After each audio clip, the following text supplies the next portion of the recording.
વાત ભરૂચની કરીએ। નેત્રંગ તાલુકા પંચાયતમાં પ્રમુખ અને ઉપપ્રમુખની વરણી થઈ છે। આ પાર્ટીને સત્તાથી દૂર રાખવા માટે ગઠબંધન થયું। પ્રમુખ તરીકે ભાજપના મગન વસાવા ચૂંટાયા છે, ત્યારે ઉપપ્રમુખ તરીકે કોંગ્રેસના નહીના પ્રજાપતિની વરણી કરવામાં આવી છે। તાલુકા પંચાયતની ચૂંટણીમાં કુલ 16 બેઠકો પૈકી 8 બેઠકો આમ આદમી પાર્ટીએ, 7 બેઠક ભાજપે અને 1 બેઠક કોંગ્રેસે જીતી હતી। આમ આદમી પાર્ટીના એક સભ્યનું તો નિધન થયું અને નિધન થતાં જ ભાજપ અને કોંગ્રેસે ગઠબંધન કરી દીધું છે।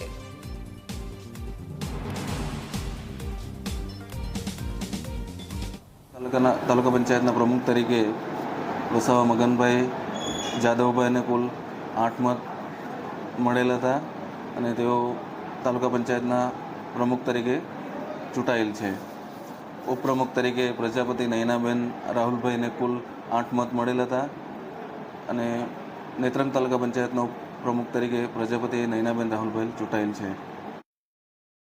લોકોની જે સમસ્યાઓ છે અને એ સમસ્યાઓને દૂર કરવા માટે અમે લોકોની જે રજૂઆતો હશે એ રજૂઆતો સરકારશ્રી સુધી પહોંચતી કરીશું અને લોકોના કામ ઝડપી અને સુધર રીતે પૂરા થાય એ માટે અમારા પ્રયત્નો રહેશે। સમયગાળો બહુ ટૂંકો હતો એટલે ગામડામાં જે ઉમેદવારોએ ફરવાનું હોય એ એટલું બધું ફરી શકાય નથી, એના પરિણામે અમારે થોડી તકલીફ થઈ। સ્થાયી મજબૂત સરકાર છે અને એમના હાથે અમને વિશ્વાસ હતો કે અમારી સાથે બેસીને જનતાનું કામ કરશે અને અમે લોકો સાથે મળીને જનતાનું કામ કરીશું અને જે હશે તેનું નિવારણ લાવીશું।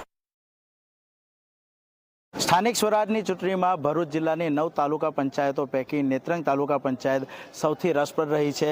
9 તાલુકા પંચાયતની વાત કરીએ તો મોટાભાગની તાલુકા પંચાયતમાં ભાજપે પોતાનો ગઢ સાચવી રાખ્યો છે, સાથે જ વાલિયા તાલુકા પંચાયત આપના ફાળે ગઈ છે।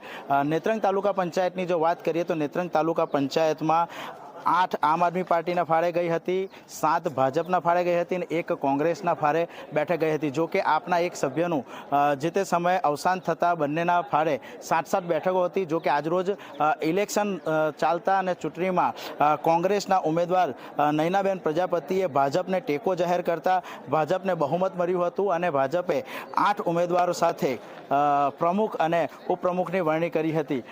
પ્રમુખ પદે ભાજપના જ કહેવાય કે વસાવા ચૂંટાયા હતા, સાથે જ ઉપપ્રમુખ પદે કોંગ્રેસના નયનાબેન પ્રજાપતિ નિવરણી થતાં ભાજપના ખુશીની લહેર જોવા મળી હતી। વાસુ પરમાર, જી મીડિયા, ભરૂચ।